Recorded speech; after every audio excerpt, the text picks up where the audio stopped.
নেতাজি সুভাষচন্দ্র বসুর জন্মবার্ষিকী উপলক্ষে পরাক্রম দিবস উদযাপন এবং সারা দিন ধরে শহরে অসংখ্য প্রোগ্রাম এবং তার মধ্যে নজর কেড়েছে প্রধানমন্ত্রী নরেন্দ্র মোদী তার কলকাতা সফর এবং এই মুহূর্তে আমরা केंद्रीय संस्कृति मंत्री प्रहलाद सिंह पटेल मुखोमुखी हुए थी। प्रहलाद जी, आपको स्वागत है जी 24 घंटे में। तो आज क्या प्लान है आपका, क्या कार्यक्रम है? आज तो पहले नेताजी की जयंती है और 125वीं जयंती है। मैं उनके चरणों में नमन करता हूं और फिर मैं देश के प्रधानमंत्री का आभार व्यक्त करना चाहता हूं कि 125 वर्ष बाद उनकी जयंती को पराक्रम दिवस मनाने की अनुमति उनने प्रदान की है। सौभाग्यशाली मैं अपने आप को इसलिए समझता हूं क्योंकि मैं संस्कृति मंत्री हूं और वो भी अगर शायद मैं नहीं होता तो शायद इस कार्यक्रम का हिस्सा नहीं बन पाता। नेताजी के प्रति हम लोगों का बचपन से, क्योंकि मैं जिस जगह से आता हूं वो जबलपुर मध्य प्रदेश है। त्रिपुरी कांग्रेस में निर्वाचन के बाद कांग्रेस के अध्यक्ष वो जबलपुर की धरती पर बने थे। जितनी श्रद्धा, जितनी आस्था, जितनी कसक बंगाल की धरती के लोगों की है, मध्य प्रदेश का महाकौशल भी उतनी ही कसक, उतना सम्मान और उतनी कट्टरता नेताजी के बारे में रखता है।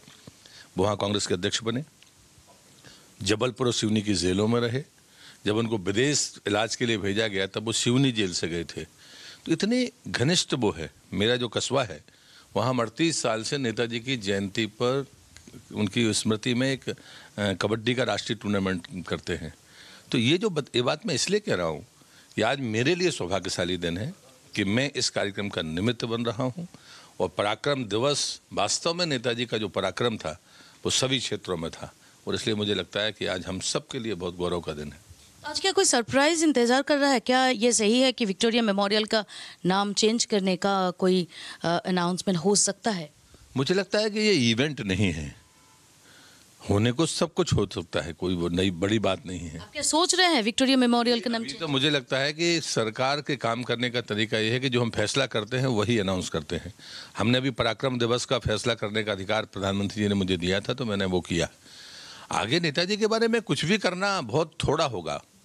उनके लिए जो होना चाहिए था वो तो हुआ नहीं और इसलिए उनके लिए जो कर सकते हैं, आईएनए के लिए, आईएनए के युद्ध शहीदों के लिए, उनके परिजनों की स्मृति के लिए, उनके मुखर्जी आयोग के कंप्लायंस के लिए, ऐसे अनेक ऐसे मामले हैं जिनको जो चीज़ें पड़ी हुई हैं, ये आश्वासन नहीं है, ये कहीं ना कहीं आप मान कर चलिए कि ये हमारा कर्तव्य है।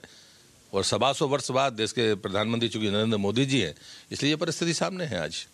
आपका नियत को लेकर, इंटेंशन को लेकर तृणमूल कांग्रेस और लेफ्ट वो लोग सवाल उठा रहा है कि इतने साल बाद आपका नेताजी का इतना याद आ रहा है क्योंकि बंगाल में चुनाव आने वाला है।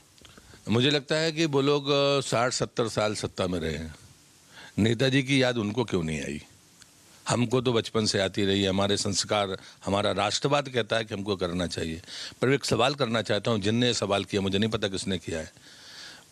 नेताजी की 125वीं जयंती है, सत्यजीत रे की शताब्दी है, महर्षि अरविंद के 150 वर्ष हुए हैं, राजा राम मोहन राय के 250 वर्ष हुए हैं। ये सारे लोग बंगाल से जुड़े हैं।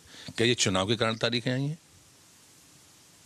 इसमें भी उसका ये कहना है कि आपको इतना इम्पोर्टेंस आप नहीं देते अगर चुनाव नहीं होता। अभी जो जितने सारे बंगाल का जो इतना महत्वपूर्ण नाम वो आपको याद आ रहा है क्योंकि बंगाल इलेक्शन आ रहा है और कल्चरली आप ये प्रूफ करना चाह रहे हैं कि आप बंगाल से जुड़े हुए हैं। मुझे लगता है कि जो बात मैंने कही उसका जवाब आपके पास भी नहीं है। राजा राम मोहन राय के 250 वर्ष पूरे हुए हैं, क्या बदल सकती है तारीख? महर्षि अरविंद इस राज्य की पहचान है, आप तारीख बदल सकते हैं? उनका 150 वर्ष में जयंती है, नेताजी के 125वीं जयंती है। किसी ने शताब्दी में करना होता तो उसमें कांग्रेस की सरकार थी, यही वामपंथी उसके हिस्सेदार थे, कर देते, लेकिन किया मोदी जी ने। सत्यजीत रे एक फिल्म से जुड़े हुए व्यक्ति हैं, जब बंगाल की धरती पर उनको माना जाता है, क्यों नहीं किया आपने? तो मुझे लगता है कि आरोप लगाना आसान है। नेताजी के साथ यही होता रहा आज़ादी के से लेकर अब तक। ये आरोप है हमारा कांग्रेस पर, तृणमूल पर, वामपंथियों पर। आप नहीं कर सके जो प्रधानमंत्री ने किया है, ईर्ष्या मत करिए, उनको सैल्यूट करिए। लेकिन एक मिनट सर, नेशनल हॉलीडे तो वो अनाउंसमेंट नहीं हुआ और जो नेताजी का जो मिस्ट्री, उसका जो ट्रूथ, टुकड़ों में बात मत करिए। जो हो रहा है अच्छा उसको देखिए। उस अच्छे से इतनी ईर्ष्या है तो आगे क्या होगा? और देखते जाइए। आज क्या होगा, कौन से प्रधानमंत्री का भाषण सुनेंगे, अपने आप रास्ता मिलेगा। बहुत শুক্রিয়া। আমাদের সঙ্গে এতক্ষণ ছিলেন কেন্দ্রীয় সংস্কৃতি মন্ত্রী প্রহ্লাদ সিং পটেল এবং তিনি জানালেন যে নেতাজি সুভাষচন্দ্র বসুকে এতদিন পর যথাযোগ্য সম্মান দেওয়ার জন্য তারা প্রস্তুত। বৌপিয়া নন্দী, জি 24 ঘন্টা।